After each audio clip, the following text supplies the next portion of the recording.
Bienvenidos al noticiero Transforma Lengua. El día de hoy tendremos en nuestra sección de nuevas perspectivas y retomaremos los enfoques pedagógicos.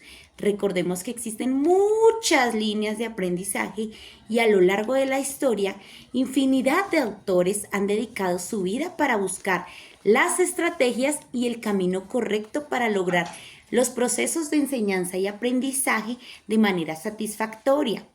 Uno de los principales objetivos es el aprendizaje para todos los niños y niñas que diariamente no se pierden nuestro noticiero, como ustedes, los que nos ven en casa. Y teniendo en cuenta los diversos estilos de aprendizaje, existen también diversos y distintos tipos de enseñanza y las distintas posibles edades que nos ven. Les tenemos una gran sorpresa. Hoy aprenderemos algunos tips o métodos útiles para la vida. Así que sin más preámbulos, iniciemos el noticiero de hoy. Nuestro enfoque a trabajar es el sociocognitivo. Por ello, hoy contamos con un invitado muy especial. Queremos presentarles a Teun Van Dijk. El profesor es una figura clave dentro del estudio de la lingüística y la comunicación. Van Dijk nació en los Países Bajos en 1943 y es un destacado de la lingüística y la comunicación. ¡Wow! Por eso teníamos que traerlo a este noticiero. Van Dijk nació en los Países Bajos, como ya les conté, pero su carrera ha estado enfocado en otras partes del mundo. También su teoría del discurso ha sido conocida por todo el globo terráqueo. Principalmente ha investigado la forma en que los textos y los discursos reflejan y también refuerzan las estructuras de poder y las diversas ideologías sociales. Su trabajo ha sido relevante para entender mejor la relación que existe entre la lengua, las ideologías y las dinámicas de poder en el ámbito de los medios de comunicación, como el nuestro, la política y también lo social.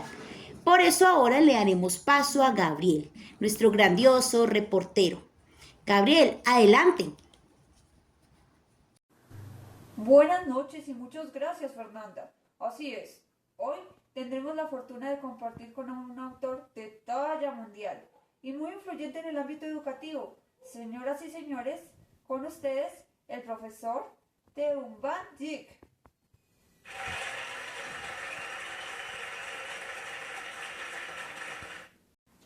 Disfrutaremos no solo de la voz de la experiencia y de su gran conocimiento, sino que además vamos a profundizar en una obra maestra, nada más y nada menos que el libro Discurso y Contexto, de nuestro ilustre invitado, en donde entenderemos el discurso de una manera diferente. Así que pónganse cómodos y démosle paso a Teun Van Dijk. Gracias. Estoy muy feliz de estar con ustedes el día de hoy. Me encanta estar en este programa tan bello. Para nosotros es muy importante tu visita, ya que has dedicado tu vida, estudios y libros a la teoría del enfoque sociocognitivo. Y nuestro público en casa está ansioso por conocer y aprender sobre la cercanía y el contexto en el aprendizaje. Seguramente todos los niños y niñas disfrutarán de este espacio. Para empezar, ¿qué te llevó o motivó a trabajar sobre las teorías mentales? La verdad, lo que me motivó a trabajar sobre estas teorías fue mi gran interés por comprender cómo las personas procesan y organizan toda la información que reciben a través del lenguaje. Me causaba mucha curiosidad el querer entender de manera clara la relación entre el texto y el discurso y percibirlos no de manera aislada o lejana, sino como lo que son, procesadores mentales. Entonces, yo diría que fue la necesidad de conectar la cognición humana con el análisis del discurso y mis ganas de mostrarle a otros cómo el discurso logra reflejar la mente humana a través de estas teorías. ¡Wow! Muy interesante. Y según la teoría del contexto, existen unas categorías, ¿verdad? ¿Podrías explicarnos por favor sobre estas? Claro que sí. Desde el inicio de mis estudios encontré la importancia del discurso y su relación a las experiencias sociales e individuales. Por esto considero el contexto muy vital. Y para comprender ello, podemos distribuirlo en tres grandes aspectos, a los que denominé categorías. Iniciamos primero con el escenario. En esta categoría encontramos el tiempo y lugar. Por supuesto, como su nombre lo indica, se deriva del momento. ¿En dónde sucede el evento? Como segunda medida encontramos también a los participantes. Otros qué roles comunicativos presentan, qué roles sociales representan e incluso las relaciones entre los participantes. Como el programa de hoy está dirigido a nuestros niños, les explicaré de una manera más sencilla este aspecto. Iniciamos primero con el escenario. En esta categoría encontramos el tiempo y el lugar. Por supuesto, como su nombre lo indica, se deriva del momento. ¿En dónde sucede el evento? Como segunda medida encontramos también a los participantes. ¿Qué roles comunicativos poseen? Como el programa de hoy está dirigido a nuestros niños, les explicaré de una manera más sencilla este aspecto. Cuando hablamos de participantes, hacemos referencia a quienes participan del discurso. ¿Quiénes participan más? ¿Quiénes menos? ¿Qué rol cumple cada participante? ¿La relación entre ellos? Por ejemplo, los estudiantes y su profesor, o los estudiantes que ya conocían a ese profesor y los que nunca lo han visto. Según esa experiencia, el discurso se ve directamente influenciado. Y por último, tenemos las acciones o eventos comunicativos. Y en este encontramos los sucesos que se presentan. ¿Qué sucede y cómo sucede el discurso? Fantástico. Y teniendo en cuenta que existen otros enfoques, ¿qué autor consideras que es muy importante, aunque no sea afín a tus postulados pedagógicos? ¿Y tú, Teo, qué piensas? ¿Has oído hablar de Mac Holliday? Él es un gran autor y aunque pensamos diferente, a ambos nos importa cómo el lenguaje se relaciona con la sociedad. Halliday dice que el lenguaje cambia según la situación, como cuando hablamos con amigos o en clase. A eso le llama registro. Yo creo que el contexto no es solo la situación, sino también cómo cada uno la entiende en su mente. Por ejemplo, si estamos en clase, tú puedes sentir emoción por aprender, mientras otro amigo puede estar aburrido. Eso también es parte del contexto. Oh, ya veo. Holiday se enfoca en cómo el lenguaje cambia según su situación. Y tú, Teon, nos recuerdas que también importa cómo cada uno lo vive en su cabeza. Exacto. Los dos tenemos razón, pero desde diferentes puntos de vista. Lo importante es que el lenguaje nos ayuda a entender el mundo y a conectarnos con los demás. Es maravilloso entender la importancia del contexto y la cercanía en el proceso de enseñanza y aprendizaje. En tu libro hablas del contexto mental, el intercambio constante de lo que comunicamos no solo con palabras. Con cada vivencia creamos un discurso. Nuestras emociones van forjando también la forma en la que lo hacemos. Entonces, ahora cuéntame, Teo, ¿cuál es el contexto y su relación con el discurso? ¿Y cómo influye en el aprendizaje? ¿Y cómo se relaciona esto con el discurso? Excelente pregunta. El contexto no es solo el lugar físico o lo que nos rodea, como el aula o los libros. Es algo que construimos en nuestra mente a partir de nuestras experiencias individuales y de lo que sabemos sobre el mundo. Por ejemplo, imagina que estamos en una clase de historia. Tú puedes sentir curiosidad por aprender sobre el pasado, mientras que otro compañero puede sentirse aburrido porque no le interesa el tema. Esa diferencia en cómo cada uno vive la clase es parte del contexto mental. Entonces, ¿cómo influye esto en el aprendizaje? El discurso, es decir, lo que decimos y cómo lo decimos, está influenciado por ese contexto mental. Por ejemplo, si el profesor habla de libertad, cada estudiante lo entenderá según sus vivencias y conocimientos. Además, el discurso del profesor puede cambiar cómo los estudiantes ve en la clase. Si usa ejemplos cercanos a sus vidas, como hablar de la libertad en su barrio o en su familia, puede hacer que el tema sea más interesante y fácil de entender. Influye, y mucho. Si los estudiantes sienten que lo que aprenden está conectado con sus vidas, lo recordarán mejor.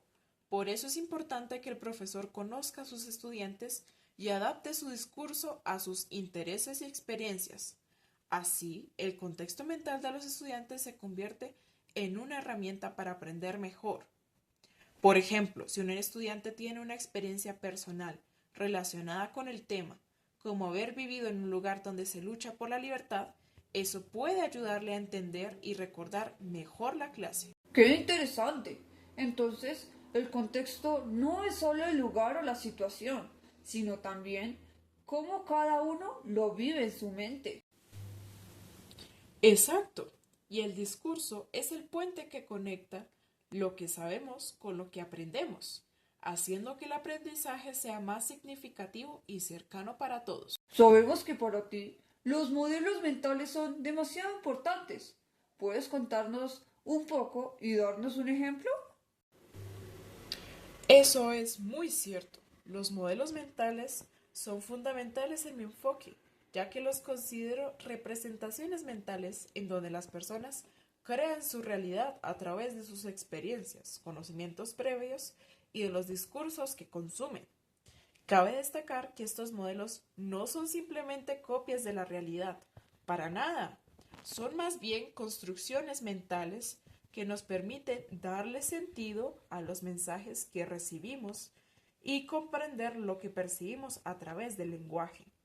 También es importante recordar que no se desarrollan de forma individual, sino que son influenciados por factores externos, como los artículos que leemos, los discursos que escuchamos o los informes que se dan en las noticias. Este tipo de cosas pueden cambiar nuestro punto de vista en temas políticos, científicos o demás. Incluso pueden modificar nuestras creencias y principios. Es algo realmente sorprendente. Ahora les daré un ejercicio que me encantaría que en casa todos los niños y niñas puedan implementar. Estoy seguro que aprenderán mucho. Bueno, niños y niñas, van a seguir todas mis instrucciones. Primero, cierren sus ojos y piensen en su color favorito, la comida que menos les gusta y si tienen o no una mascota. Después de pensar en esto, ya pueden abrir sus ojos. Pero también imaginemos que esto lo contaremos en dos entornos distintos. Uno de ellos es una exposición en clase y el segundo lugar es con tus amigos cercanos, como si fuera una conversación muy casual o normal. Estoy seguro de varias cosas. La primera, en la clase todos tendrán una postura muy rígida, estarán derechitos y de pronto tendrán un tono de voz más bajo. En cambio, en el segundo, pero con los amigos, seguro se llenan de pasión y emoción por contar qué representa cada color y lo genial que es para ustedes.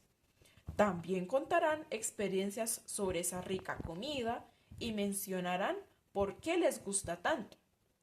Tercero, dependiendo de cada uno de ustedes, puede que sigan tímidos en clase, que se sientan muy observados, pero también existe el caso de que los niños que se dejan llevar por sus emociones y no sientan riesgos de estar en público, podrían expresar con euforia lo que sus colores o mascotas representan. Cuarto, como también puede que exista uno de ustedes que no quiere hablar de su comida favorita, de pronto lleva mucho tiempo sin probarla. ¿Qué sucederá en casa? ¿Qué necesidades enfrentará? Quinto, también pensemos en quienes no tienen mascotas. ¿Qué emoción tendrán si llegaron a tener una y la perdieron? Pueden imaginar lo que sienten. Puede ser doloroso recordar. Y así podría seguir dándoles ejemplos. Con todo esto podría concluir que debemos ser lo suficientemente empáticos para sostener un discurso y además esperar que se pongan en nuestros zapatos cuando lo necesitemos. Debo ser cuidadoso con lo que pregunto, en cómo lo pregunto. Puedo tener una conversación con un discurso que fluya y sea fascinante, pero también uno donde se estrechen los sentimientos y debo ser un buen amigo para quien lo necesite. Espero que esta lección les sea muy útil a los niños que hoy nos están viendo. Maravilloso. Estamos seguros de que en casa harán la tarea y el ejemplo que acabas de darnos nos ayuda muchísimo.